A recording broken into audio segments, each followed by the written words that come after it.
मानस की कैकेयी। तुलसीकृत रामचरितमानस में गोस्वामी जी ने जिस कैकेयी का वर्णन किया है उसका रूप ईर्ष्या, द्वेष, स्वार्थ एवं कठोरता से परिपूर्ण है। उसका स्वार्थ भरा रूप तब स्पष्ट रूप से दिखाई देता है जब वह राजा दशरथ से अपने 2 वरदानों में राम को 14 वर्ष का वनवास मांगती है।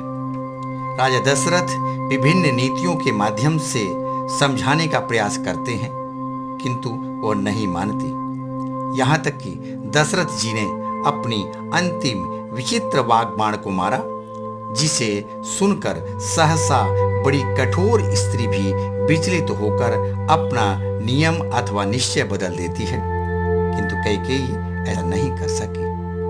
दशरथ जी ने कैकेयी से कहा, जिये मीन वरु वारी विहीना, मन बिनु फनिकु जिये दुखहीना, कहाऊं सुभाव न छलु मन माही, जीवन मोर राम बिनु नाही। समुझ देख जिय प्रिया प्रवीणा, जीवन राम दरस आधीना। परंतु इन सब का भी कैकेयी पर कोई असर नहीं पड़ा, और पड़ता भी क्यों?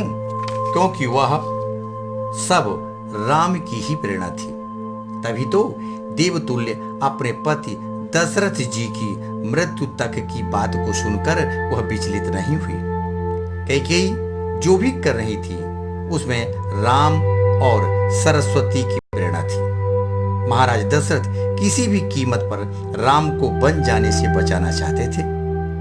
अनेक प्रकार से समझाने के बाद भी दशरथ जी ब्रह्म राम और कर्मावतारी कैकेयी तथा दैवी शक्ति सरस्वती जी से परास्त हो गए। ब्रह्म राम की इच्छा जब दैवी शक्ति सरस्वती के सहयोग से पूर्ण हो गई, उनका वनगमन हो गया, तो इनका प्रभाव कैकेयी के मन मस्तिष्क से समाप्त हो गया और वह अपने वास्तविक रूप पर आ गई। राम वनगमन और दशरथ मरण के पश्चात कैकेयी की जिह्वा से सरस्वती का अस्तित्व समाप्त होते ही वह प्रायश्चित करने लगती हैं, जो राष्ट्रकवि मैथिलीशरण गुप्त जी के साकेत महाकाव्यों में कैकेयी का अनुताप शीर्षक पर स्पष्ट दिखाई देता है, जिसका उल्लेख हम अपने अगले भाग साकेत की कैकेयी में करेंगे।